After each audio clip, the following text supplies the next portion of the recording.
Okay, so welcome to the first of our chemistry lessons online. So we're looking at the carbonyls notes and we're looking at the nucleophilic addition mechanism of the carbonyls, the reaction with HCN in the presence of KCN.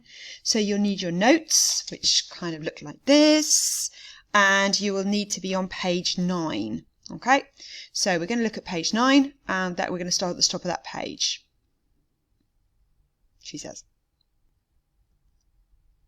Okay, so this should be your page. Okay, so we're looking at this nucleophilic addition reaction with HCN. So HCN, and we say it's usually HCN in the presence of KCN. We need both of those. So I'm going to start by drawing the dot cross diagram for the cyanide ion. So we have our carbon and our nitrogen. And this indicates that there's a triple bond between that carbon and the nitrogen. So I'm going to just draw that in.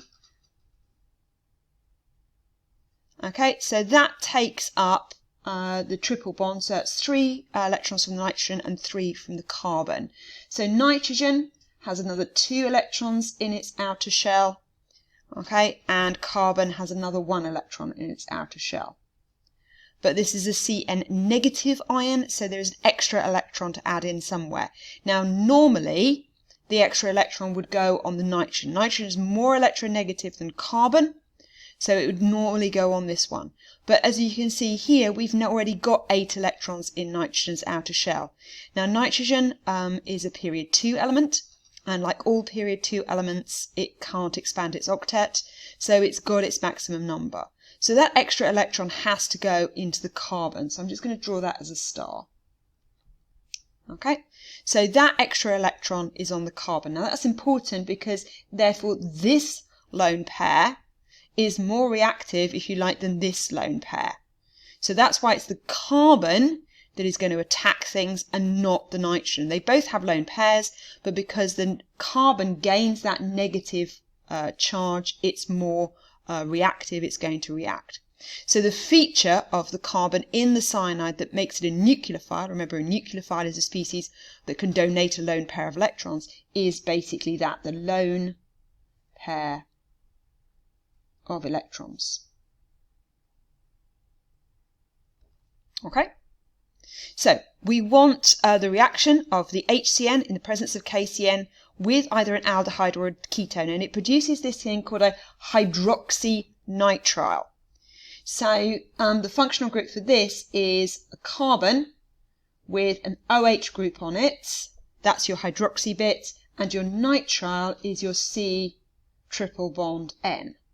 Okay, so this is a hydroxy nitrile. This basically is an alcohol functional group. It's kind of got demoted a bit because it's now got the cyanide there. Okay, so the general reaction is that aldehyde, ketone, doesn't matter, HCN. We say again in the presence, so I'm going to put that on the top of KCN. Otherwise, it won't work and you won't get the first reaction. So moving down to the bottom of that page, you've got your molecule there.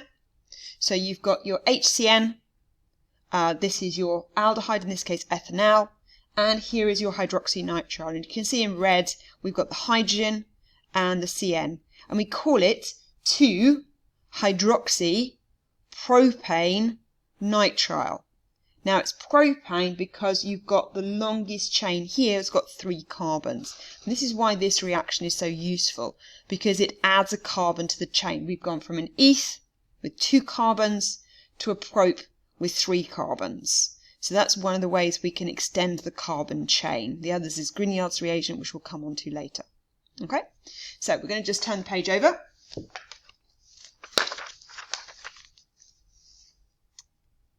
Okay.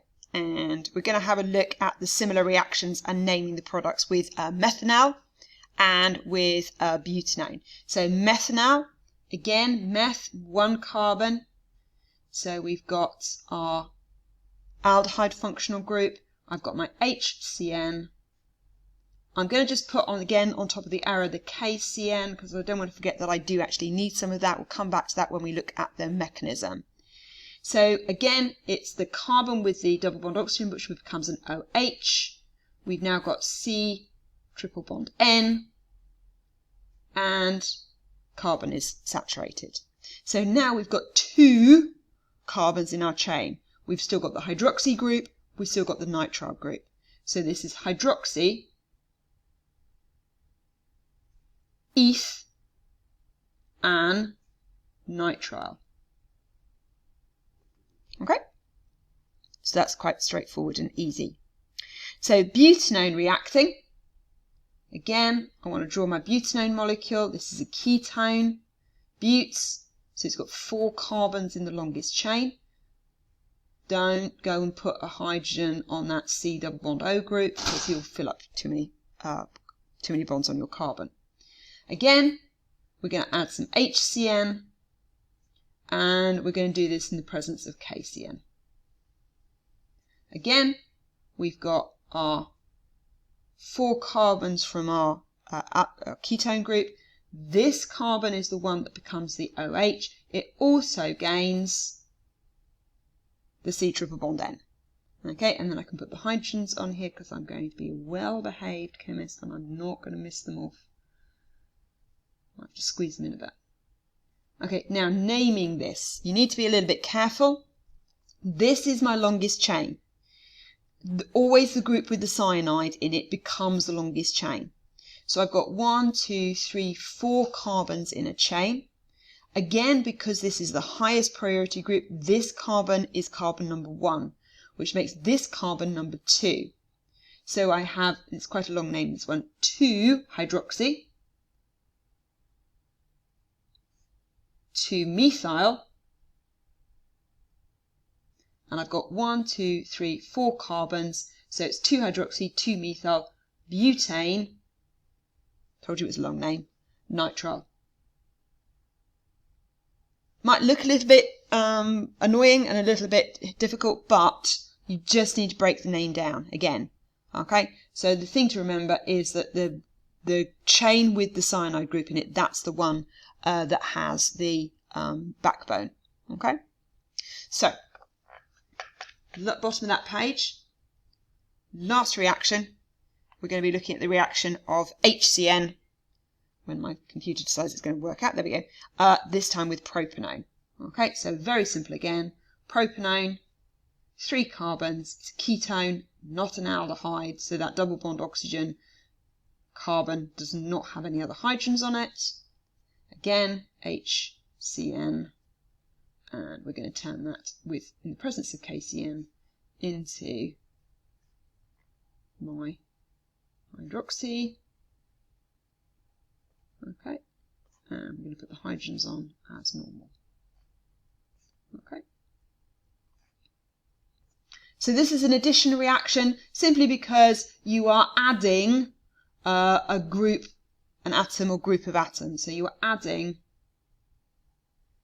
an atom, or in our case, a group of atoms onto my molecule. Okay, so it's what we call nucleophilic addition, because the attacking species, which we're going to see on the next page, is a nucleophile. We talked about that. It's this carbon, the CN group here. Okay, so last page for today, and we're going to go through the mechanism. Mechanism, very, very important. It's important that you can draw these. It's important that you understand the curly arrows and everything. So we're going to draw the curly arrows in the first one, and then we're going to do the second one. So first thing to put on here is the fact that this is a polar bond, so we have a dipole on it. So I have a delta negative oxygen and a delta positive carbon. So the lone pair on the carbon, remember we talked about that, that's the attacking species, or that's the attacking bit, because it's got more of the negative charge on it.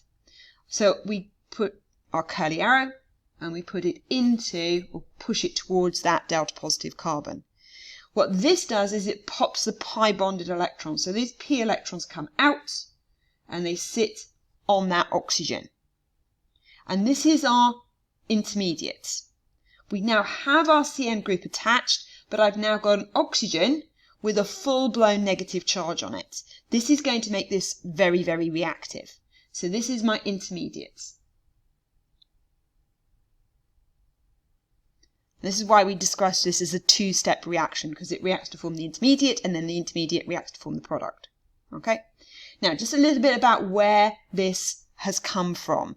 And this is why we need the KCN, because this original cyanide has actually come from the KCN. So KCN in water breaks apart to form the potassium ions and the cyanide ions. Okay, now you could ask, well, why don't you just break apart the HCN?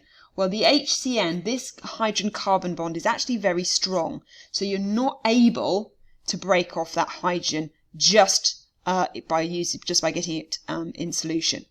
However, now I've got this whopping great big negative charge sitting on that oxygen. That's making that lone pair really rather desperate to grab onto anything.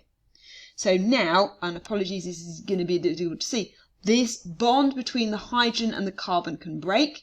Both of those electrons can go on the cyanide. The lone pair on the oxygen makes a grab for that hydrogen. I'll try and draw it better in the next one. So you get your product, you get your hydroxynitrile, and you've regenerated your cyanide molecule. So that's why we only need a small amount of KCN. We need a small amount of KCN to get the reaction going, because if there was no KCN present, this first step couldn't happen for the first time. But once this gets going, we regenerate our CN minus ions, and we can go round and round and round. Okay? So, I'd like you to pause the video now and have a go at the mechanism between propanal and hydrogen cyanide. And when you restart the video, I will restart and we'll go on with it. So just pause the video now. Okay, so hopefully you've paused the video at that point and you've had a go at this. So we're going to now go through this, and I'm going to talk through what we're doing. Okay, so we're going to start with propanal. 3 carbons. And we're going to start with my cyanide, my Cn negative, from the KCN. So that's come from the KCN. Again, I'm going to put the dipoles on there because your exam board would love to see a few dipoles. So delta positive, delta negative. It's nucleophilic, remember, so we're going to attack using this lone pair into that delta positive carbon. This causes the pi bonds to pop, and out they go. So the pi bond pops, and it goes on to the oxygen.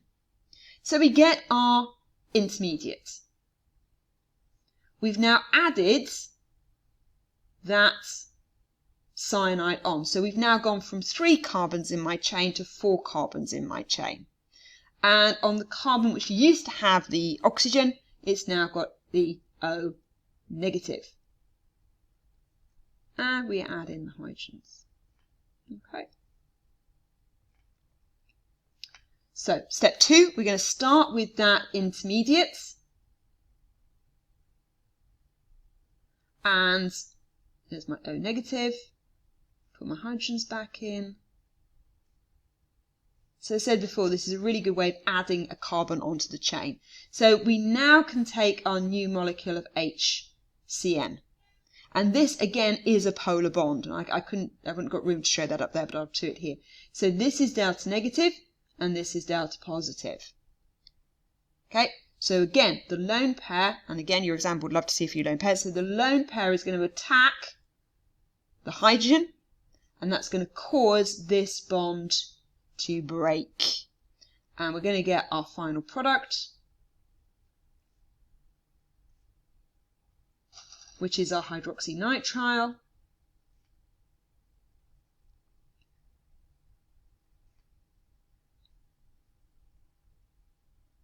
Okay. Now, there is something very special about this carbon. So I'm going to star it. This is what we call a chiral carbon. In other words, it's carbon with 4 different groups around it, and it gives it a particular property. It's a property called optical isomerism or stereoisomers. Okay, now that's not something we're actually looking at in this topic, but you will cover it when we look at optical isomerism. Okay, so if this starting compound is symmetrical, the product basically won't show any optical isomerism. So if we look back up to the top one, okay, Okay, and we look at this one. This carbon here is not a chiral carbon because these two groups are the same. Okay, so just a bit at the bottom, and as I said, we will go through this much later on when we look at optical isomerism. So if the starting compound is symmetrical, the product will be not an optical isomer. Okay, because it won't have this chiral carbon.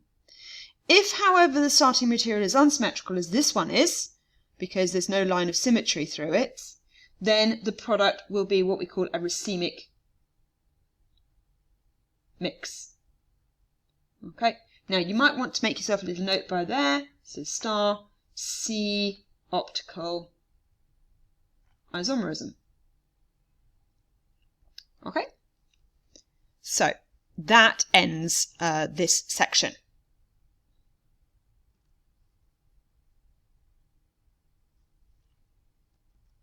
Okay, so I hope you've enjoyed this first lesson of carbonyls. I'm hoping that this all works and you can see this. Do make sure you're checking Godalming Online, make sure you're checking Teams.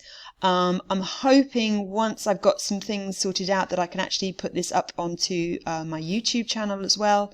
So there's various different places you'll be able to access this. Good luck. Remember to email us if there's any questions you've got at all. You can chat with us online or you can email us through Godalming Online. But I hope you're staying healthy and well. But I'm signing off for now, so take care. Goodbye.